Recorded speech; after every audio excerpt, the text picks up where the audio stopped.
Hey, my name is Mason Reed. I'm 27 years old and I work as an electrical technician for a small company in the suburbs just outside Denver, Colorado. My job isn't glamorous. Fixing breaker panels, running new wiring, replacing outlets, troubleshooting power outages when someone's whole house goes dark, but I like it. There's something honest about it. You see the problem, you get your hands dirty, and you make it right again. I live in a modest one-story rental house on a quiet street lined with maple trees and low wooden fences. The place isn't much. Creaky hardwood floors, an old couch I bought second-hand, and a coffee maker that's older than I am. But it's mine. After years of bouncing around and trying to figure life out, this little house and my simple routine feel like enough. My neighbor Brooke Sullivan lives right next door. She's 30, works in healthcare, long shifts, late nights, the kind of schedule that never really lets you rest. We're friendly in that typical American neighbor way. We wave when we pull into our driveways, trade plates of food when one of us cooks too much, and help each other with small things. She once brought over homemade banana bread because she accidentally baked too many. I fixed her porch light twice and unclogged her kitchen sink once. Nothing deep, just the easy, comfortable rhythm of two people living side by side. I never thought of her as anything more than a good neighbor. She was older than me, beautiful in a quiet, effortless way, always busy, always carrying herself with that calm confidence. I figured she had her own life, probably plenty of people interested in her. I wasn't the type to read between the lines anyway. I like things straightforward.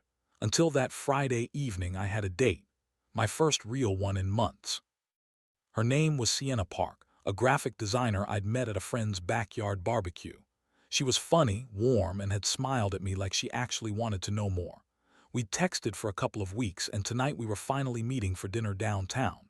I stood in front of my bedroom mirror holding up three shirts, plain white, charcoal gray, and navy blue. Each one made me look either too serious or too casual. I stared at them, frustrated. Then I remembered Brooke. She had great taste. A few months ago, she'd helped me pick out a jacket for a work event, and I'd gotten more compliments that night than I had in years. Before I could overthink it, I grabbed all three shirts and walked across the small patch of grass that separated our houses. I knocked on her door. It took a moment before it opened. Brooke stood there looking exhausted. She was wearing an oversized gray hoodie, hair tied up in a messy bun, holding a steaming mug of tea. Her eyes looked tired, like she'd just come off a long shift. Still, she gave me that familiar small smile. "Mason, what's up?" I lifted the shirts like an idiot. "I need expert help. I've got a date tonight and I can't decide which one doesn't make me look like I'm trying too hard." Brooke blinked. For half a second, something flickered across her face. A tiny pause, like a light bulb flashing once and then going out. Then she stepped aside. "Come in." Her house always felt warmer than mine. Soft lighting, books stacked neatly on the coffee table, the faint scent of lavender. I laid the three shirts across her couch. "Which one?" I asked. "Be honest, I want to look decent, not like I'm trying to impress too much." Brooke walked over slowly. She touched the white shirt first, then the gray, then the navy. She was quiet longer than I expected. Finally, she picked up the white one and held it up. "This one? Why?" I laughed a little. "Does it make me look more serious?" Brooke stared at the shirt for another second, then looked straight at me. Her voice came out soft, almost too soft, "Because it makes you look real." I grinned. "Real is good, right? I want her to see I'm serious." Brooke didn't smile back this time. She looked down at the shirt in her hands, fingers tightening on the fabric. The room suddenly felt smaller, heavier. I was about to make another joke to break the silence when she lifted her head again. Her eyes were glistening. "You're blind, Mason," she said, her voice barely above a whisper. I froze. Brooke took a shaky breath, then said it again, clearer this time, like she couldn't hold it in anymore. "I'm in love with you." The words hit me like cold water. My mouth opened, but nothing came out. I stood there holding the other two shirts, heart hammering so loud I was sure she could hear it. Brooke's face changed instantly. Regret, panic, embarrassment, all flashing across it at once. She turned away quickly, walking toward the front door. "Forget I said that," she said, her voice cracking. "I shouldn't have." "Just go, Mason, please." She opened the door. The cool evening air rushed in. I wanted to say something, anything, but my brain had gone completely blank. I walked past her, still clutching the shirts, and stepped out onto her porch. The door closed softly behind me. I crossed the grass back to my own house in a daze. My hands were shaking. I went inside, shut the door, and just stood there in the middle of my living room, staring at nothing. Brooke's voice kept echoing in my head. "You're blind, Mason. I'm in love with you." Everything I thought I knew about my quiet, simple life had just cracked wide open, and I had no idea what to do next. I stood in my bedroom for what felt like forever, staring at the white shirt still in my hands. My mind was spinning. Brooke's words kept repeating on a loop. "You're blind, Mason. I'm in love with you." I should have been thinking about Sienna, about the date I'd been looking forward to for days. Instead, all I could hear was Brooke's voice cracking when she told me to leave. I changed into the white shirt anyway, not because she'd chosen it, but because my brain was too numb to pick anything else. I grabbed my keys, locked the door, and drove downtown like I was on autopilot. The city lights blurred past the windows. I didn't turn on the radio. The silence made everything louder. Sienna was already waiting at the restaurant when I arrived. It was a cozy Italian place with warm lighting and exposed brick walls. She looked beautiful, black dress, hair down, smiling the moment she saw me. "You look nice," she said, standing up to hug me. "The white shirt suits you." "Thanks," I replied, forcing a smile. "You look great, too." We sat down and ordered. Sienna talked easily about her latest design project, a funny client who kept changing his mind, how her roommate's cat had destroyed her favorite plant. She laughed at her own stories, and I tried to laugh with her. I really did, but I wasn't there. Every time she leaned forward or asked me a question, my mind drifted back to Brooke, to the way her eyes had looked when she said those words, to the way she turned away like she regretted everything the second they left her mouth. "Earth to Mason," Sienna said, waving her hand in front of my face with a playful smile. "You okay? You seem somewhere else tonight." I blinked and sat up straighter. "Sorry, long day at work. One of the jobs ran late." She nodded, but I could tell she didn't fully buy it. Still, she kept the conversation going. She asked about my week, about the old car I was fixing up on weekends. I answered as best I could, but my replies felt flat, mechanical. Halfway through dinner, Sienna set her fork down and looked at me seriously. "Mason, if you're not feeling this tonight, it's okay to say so. I won't be mad." I hated myself in that moment. Sienna was kind, funny, and clearly interested. She didn't deserve to sit across from someone who couldn't stop thinking about the woman next door. "I'm sorry," I said quietly. "You're right. My head's not fully here tonight. It's not you. Work's been heavy and other stuff." She gave me a small, understanding smile. "It's fine, really. Maybe we can try again another time when you're less distracted." "Yeah," I said, even though I wasn't sure there would be another time. "I'd like that." The rest of the dinner felt shorter. We finished eating, split the bill, and walked out to the parking lot. Sienna gave me a quick hug. "Drive safe," she said. "You too." I got in my car and sat there for a minute with the engine off. My hands were gripping the steering wheel too tightly. I kept hearing Brooke's voice again. "You're blind, Mason. I'm in love with you." The drive home felt longer than usual. When I turned onto our quiet street, the houses were mostly dark. I slowed down as I passed Brooke's place. Her lights were off. No porch light, no sign of life, just a dark, silent house. I parked in my driveway and sat in the car for a long time, staring at her front door across the small lawn. I thought about walking over. I thought about knocking. I even imagined what I would say if she opened the door, but I didn't move. What was I supposed to say? "Hey, I went on my date, but all I could think about was you." That sounded selfish, cruel even. She had already put herself out there, and I had walked away without a word. So I stayed in the car until the cold started to creep in. Then I went inside, dropped the white shirt on the floor, and lay on the couch staring at the ceiling. Sleep didn't come. The next 3 days were quiet in the worst way. Brooke's car was in her driveway, but I never saw her. No lights turned on at normal hours. No sound of her moving around the house. No texts. No waves across the yard. Nothing. I sent her one message on Sunday night. "Brooke, you okay?" No reply. By Tuesday, the silence was eating at me. I couldn't focus at work. I kept wondering if she was hurting, if she regretted saying anything, if she was avoiding me because I hadn't said anything back. That evening after my shift, I stopped at the coffee shop we both liked. I ordered her usual oat milk latte, extra shot, no foam. I drove home, parked in my driveway, and walked across the grass to her front door. I set the coffee on her welcome mat. No note, just the cup. The next morning when I left for work, the cup was gone. She had taken it, but still no message, no knock on my door, no sign that anything had changed. I stood on my porch for a long minute staring at her dark windows, feeling something heavy settle in my chest. Brooke was still there. She just didn't know how to face me yet. And I didn't know how to tell her that I couldn't stop thinking about her either. I lasted 4 more days. 4 days of silence that felt heavier than any words could. 4 days of driving past her house and seeing her car in the driveway but never seeing her. 4 days of checking my phone for a message that never came. 4 days of telling myself I should give her space. While every night I lay awake replaying the moment she said, "I'm in love with you." By Saturday evening, I couldn't take it anymore. I didn't plan what I was going to say. I didn't rehearse. I just knew if I waited any longer, the silence would become permanent and I would lose something I hadn't even realized I had. I walked across the grass between our houses for the second time that week. This time, my steps were heavier. My heart was louder. When I reached her door, I didn't hesitate. I knocked. It took longer than usual for her to answer. When the door finally opened, Brooke stood there looking exhausted. Her eyes were red and puffy like she hadn't slept much. She was wearing an oversized hoodie and sweatpants, hair tied back loosely. She looked at me for a long second, surprised, then tired. "Mason." Her voice was soft, not angry, just worn down. I didn't wait for her to speak first. "I'm not here to make things weird," I said, "but I can't keep pretending nothing happened.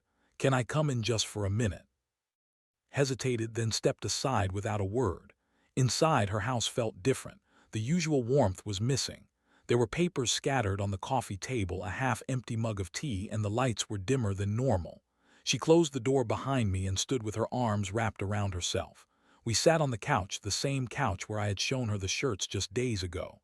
The silence between us was thick. Brooke spoke first, her voice barely above a whisper. "I shouldn't have said it, I know that. I saw your face and I knew I'd ruined everything. I'm sorry." "You didn't ruin anything," I said quickly. "You just caught me off guard. I didn't know what to say. I still don't know what to say, but I know I don't want to act like it didn't happen." She looked down at her hands, fingers twisting together. "I felt this way for a while," she admitted, "longer than I should have. I told myself it was stupid. You're younger, you're my neighbor, you're you. But every time you came over, every time you fixed something or brought my mail or just smiled at me across the yard, it got harder to ignore." She took a shaky breath. "I didn't plan to say it that night, it just came out. And then I saw how shocked you were and I panicked. I thought if I pushed you away fast enough, maybe we could pretend it never happened." "I don't want to pretend," I said. Brooke looked up at me, her eyes searching mine. "Then what do you want, Mason?" I swallowed hard. The truth felt heavy, but I owed it to her. "I don't know exactly what I feel yet. I'm not going to lie to you and say I'm in love with you right now because that wouldn't be fair. But I know this. The last few days without seeing you or hearing from you, they felt wrong, empty. I kept thinking about you, about how you always remember the small things, about how safe it feels just being around you. And I realized I don't want to lose that. I don't want to lose you." Brooke's eyes filled with tears, but she didn't let them fall. "I'm older than you," she said quietly. "I have a complicated life, long hours, emotional baggage. I can't offer you something simple or easy." "I'm not asking for simple or easy," replied. "I'm asking for real, and if you'll let me, I want to try." Slowly, no pressure, no expectations, just us figuring it out. She was quiet for a long moment, then she nodded very small. "Okay," she whispered. Slow, no pressure, we didn't hug, we didn't kiss. We just sat there on the couch, the weight between us finally lifting a little.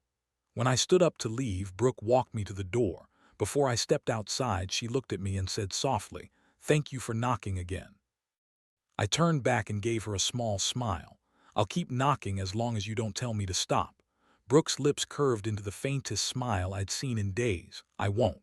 I walked back across the grass to my own house, feeling lighter than I had in almost a week. The night air felt cooler. The stars seemed a little brighter. For the first time since she said those words, I wasn't scared. I was hopeful. And that felt like the beginning of something neither of us could pretend wasn't real anymore. The days after that conversation felt different, but not in a sudden, dramatic way. There were no grand declarations, no rushed kisses, no promises we weren't ready to keep. Instead, we began again slowly, carefully, the way two people do when they know how easily something fragile can break. It started with a simple text from Brooke the next evening. "If you're not busy, pizza tonight." I stared at the message for a long minute before replying. "No olives. I'll bring drinks." When I knocked on her door an hour later, she opened it wearing an old college hoodie and jeans, hair tied back loosely.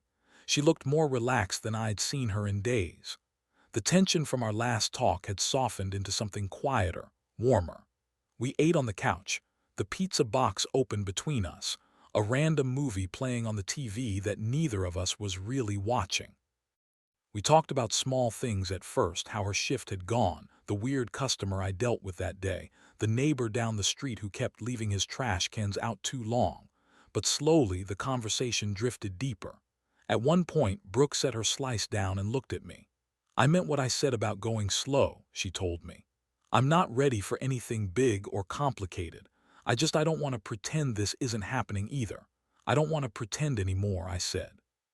"Slow is good. I'm not in a rush." She smiled, small but real.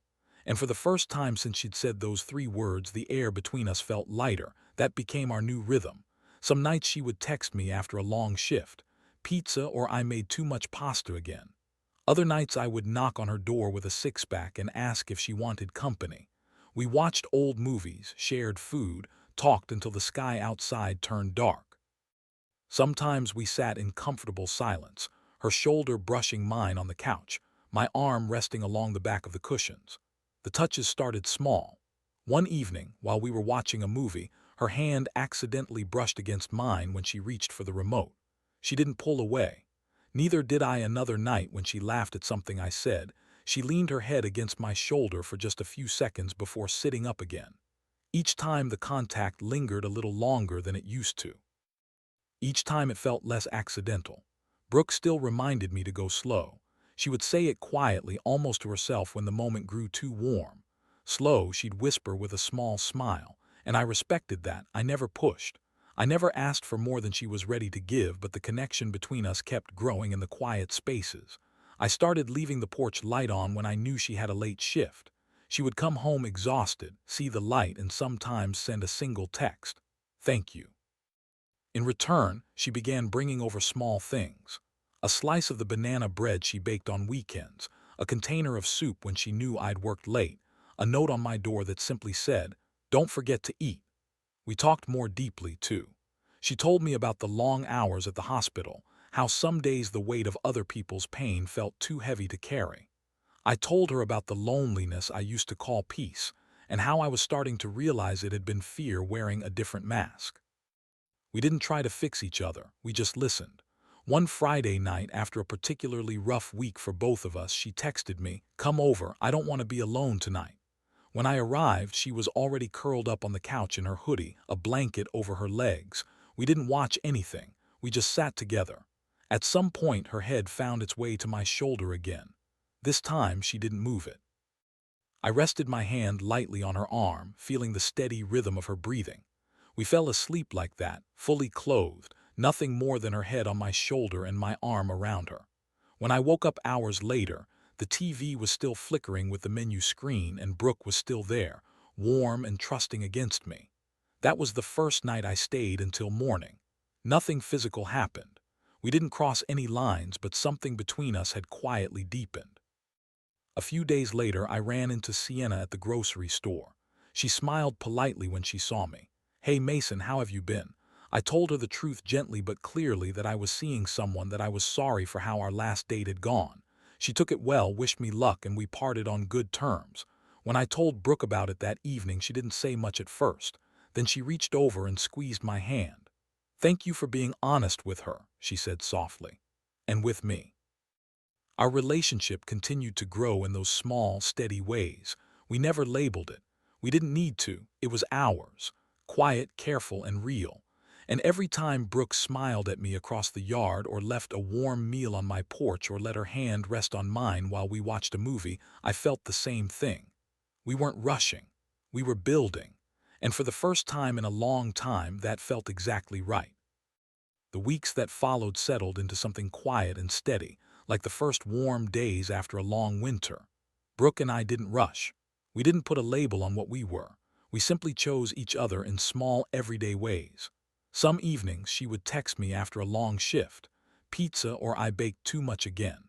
I would walk across the grass with a six-pack or a bag of takeout, and we would eat on her couch while an old movie played in the background. Her head would eventually find its way to my shoulder. My arm would rest around her. Neither of us said much, but the silence felt full. One Thursday night, Brooke came home later than usual. I saw her car pull in just after midnight, the headlights cutting across the dark street. I had left the porch light on like I always did when she worked late. She didn't wave. She just walked inside slowly, shoulders heavy. I waited 10 minutes, then crossed the yard and knocked softly on her back door. She opened it, still wearing her scrubs, hair falling out of its bun, eyes tired and red-rimmed. She looked at me for a long second, then stepped aside without a word. I didn't ask if she was okay. I already knew she wasn't. We sat on the couch in the dim light of a single lamp. She curled into herself, knees pulled up, blanket wrapped tightly around her shoulders. I sat close, but not too close, giving her space to breathe. After a while she spoke, her voice barely above a whisper. "Today was bad," she said. "A patient, a little boy. We did everything we could, he didn't make it." Her shoulders started to shake. I moved closer and gently pulled her into my arms. She didn't resist. She buried her face against my chest and cried. Not loud, not dramatic, just deep, exhausted sobs that had been building for hours, maybe days. I held her and let her cry. I didn't try to fix it. I didn't tell her it would be okay. I just stayed there, one hand slowly rubbing her back, the other resting in her hair. When the tears finally slowed, she spoke again, voice muffled against my shirt. "I'm scared, Mason." "Of what?" She pulled back just enough to look at me. Her eyes were swollen, raw. "I'm scared that I don't deserve this, that I don't deserve you. I've been carrying so much for so long. What if I'm too broken? What if I drag you down with me?" I brushed a tear from her cheek with my thumb. "You're not broken," I said quietly. "You're tired. There's a difference." She let out a shaky breath. "I don't want to be someone's burden." "You're not," I told her, my voice steady. "You're the person I want to come home to. You're the person who makes this house feel less empty. You're the person I choose, Brooke, every single day." She stared at me for a long moment, searching my face like she was afraid the words might disappear. "You choose me," she whispered. "I choose you," I said clearly. "Not because I feel sorry for you, not because I want to fix you. I choose you because when I'm with you, I feel like I'm finally where I'm supposed to be." Brooke's eyes filled with fresh tears, but this time they were different, softer. She leaned forward and rested her forehead against mine. "I choose you too," she whispered. "Even if I'm scared, even if it's slow, I choose you." We didn't kiss that night. We didn't need to. We just held each other on that couch until the sky outside began to lighten. When she finally fell asleep against me, I stayed awake a little longer, listening to her breathe, feeling the steady beat of her heart against my chest. That was the night everything became real. From then on, we stopped hiding, not from each other and not from the world. We still moved slowly. Brooke needed time, and I gave it to her without question. But the walls between our two houses started to feel less like boundaries and more like doorways. Some mornings I would wake up to find her already in my kitchen making coffee in one of my old mugs. Other evenings I would come home to find her asleep on my couch with a book still open on her chest. We cooked dinner together, watched movies, sat on the porch steps talking until the stars came out. The neighbors noticed eventually. Mrs. Harrow from across the street gave us a knowing smile one afternoon when she saw Brooke leaving my house. We didn't explain. We didn't need to. One quiet Sunday morning, Brooke and I sat on her porch with fresh coffee, watching the sunlight filter through the maple trees. She reached over and took my hand, threading her fingers through mine.